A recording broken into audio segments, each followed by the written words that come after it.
ব্রহ্ম অর্থাৎ ঈশ্বর চিন্তা করলেন, তিনি দেবতাদের পক্ষ নিয়ে অসুরদেরকে পরাস্ত করলেন। অসুররা পরাস্ত হলো, দেবতারা জয়লাভ করল। স্বর্গলোকে তো পুরো আনন্দ চলছে, খাওয়া দাওয়া নাচা গান, স্বর্গলোকে খুব আনন্দ হচ্ছে, সবাই বলছে আমরা জয়লাভ করেছি, আমরা জয়লাভ করেছি। দেবরাজ ইন্দ্রের নেতৃত্বে সম্পূর্ণ স্বর্গলোকে নাচা চলছে, গান চলছে, খাওয়া দাওয়া ভালোই চলছে। তো ব্রহ্ম দেখলেন, ভগবান দেখলেন যে দেবতাদের মধ্যে তো এরকম অহংকার শোভা পায় না, তাহলে কি করি, তাহলে একটু ওদেরকে ওদের অন্ধত্ব দূরীভূত করি, ওদের চোখটা খুলে দিয়ে আসি। তাই ব্রহ্ম কি করলেন, ভগবান কি করলেন, একটা যক্ষের বেশ ধারণ করলেন। যক্ষ আর দেবতা কিন্তু এক। যক্ষের বেশ ধারণ করে দূরে দাঁড়ায় দাঁড়ায় দেখতে লাগলেন। যখন দেবরাজ ইন্দ্র দেখলেন আমাদের স্বর্গলোকে এক যক্ষ আসছে, কে সেই যক্ষ, যাকে জানার জন্য প্রথমে বায়ু দেবতাকে প্রেরণ করা হলো। বায়ু দেবতা গেলেন, যেই গিয়ে জিজ্ঞাসা করতে যাবেন কে তুমি, তার আগেই বায়ুকে জিজ্ঞাসা করলেন কে তুমি। বায়ু বলছেন আমাকে চেনো না, আমি হলাম মা তরিষা, বেদ আমাকে মা তরিষা বলে।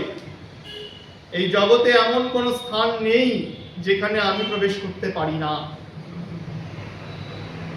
আমি মুহূর্তের মধ্যে সবকিছুকে উড়িয়ে দিতে পারি।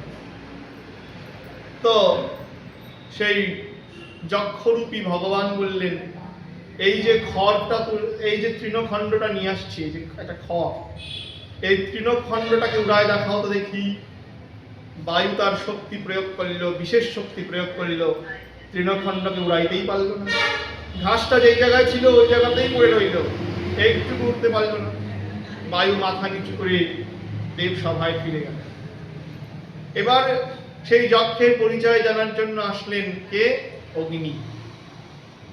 তার অগ্নি যখন জানতে চায়, জানতে গেলেন যে কে তুমি, তার আগেই অগ্নিকে জিজ্ঞাসা করলো আপনি কে। অগ্নি বলছেন আমাকে চেনো না, আমি হলাম জাত বেদা। এই জগতে এমন কোনো ব্যক্তি নেই, এমন কোনো প্রাণী নেই যে কিনা জন্মগ্রহণ করেছে অথচ আমি জানি না। আমি সব জানি। কে বলছে কথাটা? অগ্নি বলছে আমি সব জানি। তো বলছেন ঠিক আছে, তোমার ক্ষমতা কি, তুমি কি করতে পারো?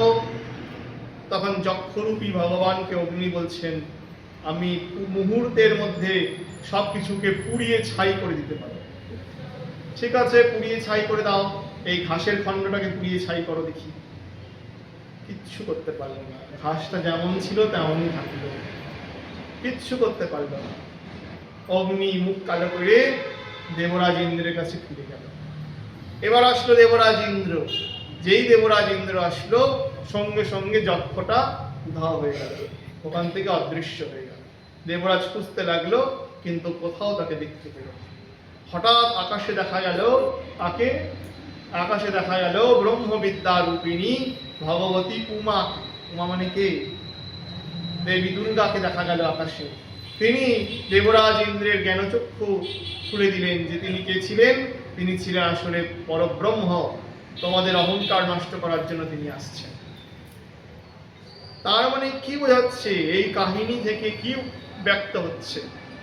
উপনিষদ আমাদেরকে জানিয়ে দিচ্ছেন যে তোমরা কিছুই করতে পারো না, তোমাদের শক্তির মূলে আছেন সেই ভগবানের শক্তি। অতএব আমি করি এই অহংকার ছাড়ো, এই অহংকার করে কিচ্ছু হবে না। সমস্ত কিছুর মূলে ভগবৎ শক্তি আছেন। যদি তোমাকে ধারণ করে না থাকেন তিনি, তাহলে তুমি একটা মরা, একটা মৃত বস্তু মাত্র। তোমাকে শ্মশানে নিয়ে যেতে হবে, জড় বস্তু হয়ে থাকবে। ভগবান তাই বলছেন এই জগতের যে সূর্য চন্দ্র অগ্নির তেজ তা আমারই তেজ।